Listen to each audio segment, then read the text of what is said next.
இயக்குனர் மாரி செல்வராஜ் அவர்களின் இயக்கத்தில் பா. ரஞ்சித் அவர்களின் நீளம் தயாரிப்பில் தற்போது திரைக்கு வந்திருக்கிற பைசன் திரைப்படம்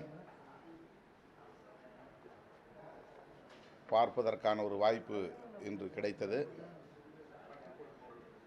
மாரி செல்வராஜ் அவர்களுக்கு இது 5வது திரைப்படம்.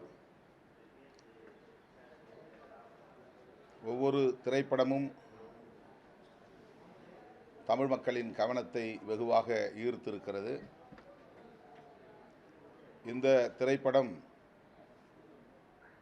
தேசிய அளவில் பெரும் தாக்கத்தை ஏற்படுத்தும். மாரி செல்வராஜ் அவர்கள் மிக உயர்ந்த இடத்திற்கு இன்னும் உயர்ந்த இடத்திற்கு செல்வார் என்பதை உறுதிப்படுத்தக்கூடிய ஒரு திரைப்படமாக இது அமைந்திருக்கிறது. அந்த அளவுக்கு இந்த படத்தில் அவர் கையாண்டிருக்கிற உத்திகள், வசனங்கள், காட்சிகள் ஒவ்வொன்றும் நம்மை ஆக்கிரமிக்கிறது, ஆளுமை செய்கிறது. 1990களில் தென் மாவட்டங்களில், குறிப்பாக தூத்துக்குடி மாவட்டத்தில் நிலவிய சமூக சிக்கல்களை மையமாக கொண்டு வரலாற்று உண்மைகளை கருப்பொருளாக கொண்டு ஒரு கபடி விளையாட்டு வீரரின் வாழ்க்கையை படமாக்கியிருக்கிறார். மணத்தி கணேசன் என்கிற அந்த வீரர் தேசிய விருது பெற்றவர், இந்தியாவின் மிக உயரிய அர்ஜுனா விருதினை பெற்றவர், இன்னும் உயிரோடு இருக்கிறார். கடுமையான சாதிய சிக்கல் நிறைந்த சமூக கட்டமைப்பில்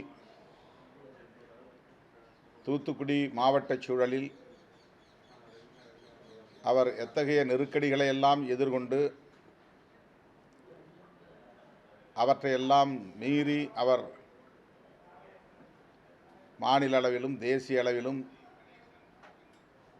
வீரராக தேர்வு செய்ய பெற்று ஜப்பானில் நடைபெற்ற ஆசிய விளையாட்டுப் போட்டியிலும் பங்கேற்று இந்தியாவுக்கு பெருமை சேர்க்கக்கூடிய வகையில் தங்கப்பதக்கத்தை வென்றார் என்பதை சொல்லுகிற கதைதான் பைசன். அவர் எதிர்கொண்ட சிக்கல்களை மிக கவனமாக எடுத்துரைத்திருக்கிறார். இன்றும் தென் மாவட்டங்களில் நிலவுகிற சாதி அடிப்படையிலான முரண்களை கையாளுகிற போது எத்தகைய எதிர் வினைகள் ஏற்படும், எதிர் விளைவுகள் ஏற்படும் என்பதையெல்லாம் உணர்ந்தவர் அந்த மாவட்டத்திலிருந்து, அந்த மண்ணிலிருந்து உருவாகி இருக்கிற மாரி செல்வராஜ் அவர்கள். இந்த திரைப்படத்தில் மணத்தி கணேசன் என்கிற பாத்திரத்தில் விக்ரம் அவர்களின் மைந்தர் துருவ் விக்ரம் நடித்திருக்கிறார். அபாரமான நடிப்பு. நம்முடைய நெஞ்சம் முழுவதும் அவர் ஆக்கிரமித்துக் கொண்டிருக்கிறார் என்றுதான் சொல்ல வேண்டும். அவருக்கு வசனங்கள் மிக குறைவு. அவருடைய உடல் மொழிகள் மூலம் அவருடைய உணர்ச்சிகளை எப்படி வெளிப்படுத்துகிறார் என்பது அந்த மாவட்டங்களில் இளைஞர்கள், இளம் தலைமுறையினர் எத்தகைய கொதிப்போடு ஒவ்வொன்றையும் எதிர்கொள்கிறார்கள் என்பதை அறிய முடிகிறது. இந்த படத்தை பார்த்து கொண்டிருக்கிற போதே எனக்கு மாரி செல்வராஜ் அவர்கள் எப்படி இந்த இடத்திற்கு வந்து சேர்ந்திருப்பார், அவர் எதிர்கொண்ட நெருக்கடிகள் என்னவெல்லாம் இருக்கும் என்பதை நான் ஒப்பீடு செய்து கொண்டே பார்த்தேன். நம்மை சுற்றி போட்டிருக்கிற வேலிகளை தகர்ப்பது ஒரு போராட்டம், அதே வேளையில் நம்மை சுற்றி எந்த வேலியையும் போடவிடாமல் தடுப்பது இன்னொரு போராட்டம் என்று அமீர் ஏற்றிருக்கிற பாண்டியராஜா கதாபாத்திரத்தின் மூலம் மாரி செல்வராஜ் நமக்கு அறிவுறுத்துகிறார். மாரி செல்வராஜும் அப்படி தன்னை சுற்றி எந்த வேலியும் போடவிடாமல் தடுத்திருக்கிறார். அப்படி அவர் போராடி இந்த இடத்திற்கு வந்திருக்கிறார் என்பதைத்தான் என்னால் உணர முடிந்தது. இந்த படத்தின் கதாநாயகன் திரு விக்ரம் கடைசியில் அர்ஜுனா விருதினை பெறுகிற போது அந்த இடத்தில் இயக்குனர் மாரி செல்வராஜ் அவர்கள் இருப்பதைப் போல் நான் உணர்ந்தேன். அர்ஜுனா விருதினை பெறக்கூடிய அளவுக்கான ஆற்றலும் பக்குவமும் முதிர்ச்சியும் இந்த இளம் வயதில் தம்பி மாரி செல்வராஜ் அவர்களுக்கு இருப்பதை இந்த திரைப்படம் நமக்கு உணர்த்துகிறது. இரண்டு சமூகங்களுக்கு இடையிலான பகை. திரு விக்ரம் மூலம் அவர் பேசுகிறார். நான் பிறப்பதற்கு முன்பு, நீ பிறப்பதற்கு முன்பு, தாத்தா பிறப்பதற்கு முன்பு இங்கே ஒரு பகை உருவாகி இருக்கிறது. அதற்கும் நமக்கும் எந்த சம்பந்தமும் இல்லை. ஒருவன் சொந்தக்காரன் என்று வந்து சிரிக்கிறான், இன்னொருவன் காரணம் இல்லாமலே கத்தியை எடுத்து குத்துகிறான். இதை எப்படி நான் எதிர்கொள்வது? யாரிடத்தில் நான் சிரிப்பது, யாரிடத்தில் நான் முறைப்பது என்று கூட எனக்கு தெரியவில்லை என்று அந்த கதாபாத்திரத்தின் மூலம் மாரி செல்வராஜ் நம்மோடு பேசுகிறார் என்றால் அது மாரி செல்வராஜ் அவர்கள் எதிர்கொண்ட சிக்கல் என்பதை உணர முடிகிறது. அவர் எந்த அளவுக்கு போராடி இருப்பார் என்பதை புரிந்து கொள்ள முடிகிறது. இன்றைக்கும் வாழ்ந்து கொண்டிருக்கிற மனத்தி கணேசன் அவர்கள் இவ்வளவு கடுமையான சாதிய சிக்கல்களுக்கு இடையிலே சிக்கி அதிலே பாழ்பட்டு விடாமல், சீரழிந்து விடாமல், தன்னுடைய திறமையில், ஆற்றலில் அவர் அர்ஜுனா விருதினை பெறக்கூடிய அளவுக்கு உயர்ந்தார் என்பதிலே இன்னொரு முக்கியமான செய்தியையும் மாரி செல்வராஜ் சொல்லுகிறார். இரண்டு சமூகங்களை சார்ந்த, அதே நேரத்தில் இரண்டு குழுக்கள் ஒருவருக்கொருவர் தேடி தேடி அழித்தொழிக்கும் நடவடிக்கைகளில் ஈடுபடுகிறார்கள். அது இரண்டு சமூகங்களுக்கு இடையிலான பகையாக இருந்தாலும் கூட மனத்தி கணேசன் திறமையான கபடி வீரர். அவர் போக வேண்டிய தூரம் மிக உயர்ந்தது. ஆகவே அவருக்கு உதவ வேண்டும் என்று சாதியை கடந்து சிந்திக்கிற கந்தசாமி என்கிற கதாபாத்திரம். கந்தசாமிக்கும் பாண்டியராஜாவுக்கும் இடையிலே கடுமையான பகை, மூர்க்கமான பகை, ஒருவரை ஒருவர் தேடி தேடி அழித்து கொள்ளுகிற அளவுக்கான பகை. அதே நேரத்தில் பாண்டியராஜாவின் சமூகத்தை சார்ந்த ஒரு கபடி வீரர், அபாரமான ஆற்றல் பெற்ற ஒரு விளையாட்டு வீரர்.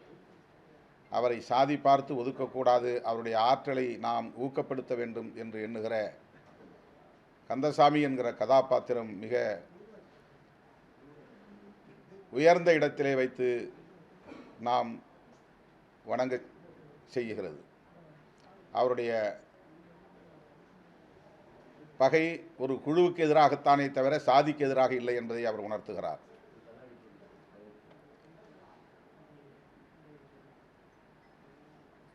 அதை கையாளுவதிலே மிக காத்திரமான முறையிலே மாரி செல்வராஜ் யாருடைய மனதும் புண்படாத வகையில், இரு சமூகங்களுக்கு இடையிலே எந்த பகையும் ஏற்படாத வகையில் காட்சிப்படுத்தி இருக்கிறார் என்பதுதான் இதிலே போற்றுதலுக்குரியது. கந்தசாமி சுற்றி வளைக்கப்படுகிற போது எப்படி அவர்களுக்கு இந்த இடத்தை அவர்கள் கண்டுபிடித்தார்கள் என்ற சந்தேகம் எழுகிற போது மிக இயல்பாக இந்த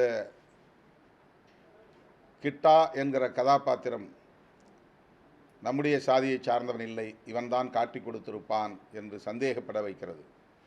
அந்த நேரத்திலும் கந்தசாமி என்கிற கதாபாத்திரம் அவன் கண்களில் விளையாட்டு மட்டும்தான் தெரிகிறது, நீ நினைப்பது போல் சாதி அவனிடத்தில் இல்லை, அவன் நான் தேர்ந்தெடுத்த ஒருவன், அவனை சந்தேகப்படக்கூடாது என்று உடனிருப்பவர்களை அவர் கண்டிக்கிறார். தன்னுடைய பெயரை பச்சை குத்தி கொண்டு பிற சாதியினரிடம் வம்பு இழுக்கக்கூடியவனை அடிக்கிறார், கண்டிக்கிறார்.